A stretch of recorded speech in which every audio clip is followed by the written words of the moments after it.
What's no mean? Yes. And what is the only word in the entire English language that actually means no once we're alone together in that room? Mr. Snuffleupagus. The next 2 episodes, both happening this week, we're going to be talking about more recent films. Strange Darling, and then on Friday, The Substance. Tonight we're talking about the twisted, violent, and brutal world of J.T. Mollner's Strange Darling. Are you a serial killer? I'm gonna need you to look me in the eyes and give me a serious answer. J.T. Mollner got his start in show business when his parents and brother started running a haunted house in Las Vegas. The Freakling brothers billed as Vegas's first R-rated haunted house. From modest origins, a haunted house at their home every year, with JT's parents working as casino dealers in Vegas, by 1990 they had thousands of kids coming to see the elaborate haunted house, and the neighbors wanted it shut down. So JT's dad and brother, who was attending film school at UCLA by this point, actually started an official haunted house company and started a rotating haunted house that traveled across Vegas.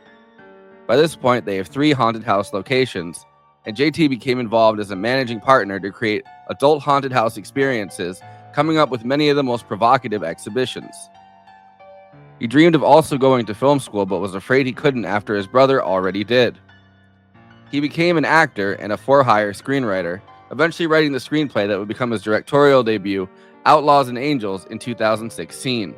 For Strange Darling, JT decided to take a chance and let Giovanni Ribisi, a prolific actor by this point, with countless roles from huge sitcoms to indie comedies to dark dramas, be his director of photography and co-producer. I read this within 15 minutes. I was calling him, and I think it was actually pretty late at night, calling JT.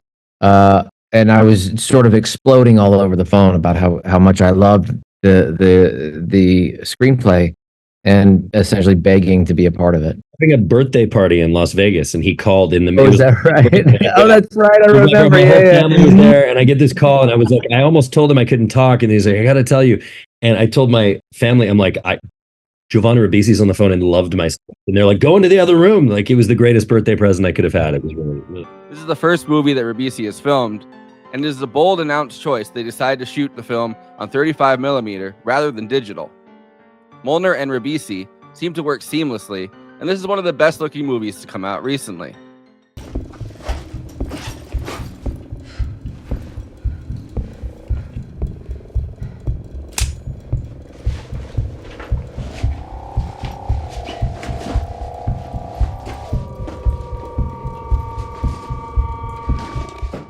The filmmaking is also incredibly varied, stylized, intimate scenes, action sequences, and then black and white at the very end.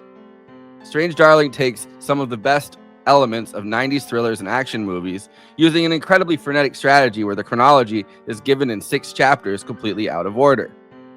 Each of these chapters also has a way different color palette and different locations that require very different styles of filmmaking. Strange Darling tells the story of a one-night stand gone awry. The stars, Willa Fitzgerald, known for her role in The Fall of the House of Usher last year, and Kyle Gallner, who was on Smallville and Veronica Mars before becoming a Scream King, with roles in Jennifer's Body and the 2022 Scream, among many other horror films, stars characters just known as the Lady and the Monster, who when we first meet them are engaged in an adrenaline-pumping game of cat and mouse.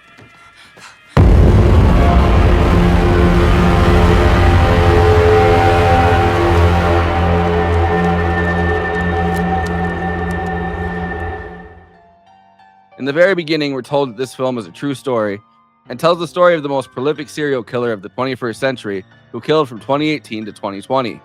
This limited information tells us very little, and it's our own biases and assumptions that must fill in the blank about who the serial killer is, who the victim is, and how they got to this point. Each chapter tests those biases and assumptions, filling us in with information about how we got to that point. Men think that we're these prudes who don't like casual sex. Most of us fucking love casual sex. We just want to know that murder isn't going to be served on the side. Willa Fitzgerald and Kyle Gallner excel in these performances, coming off at some points terrifying, brutal, violent, in control, out of control. The twists and turns keep coming until the end.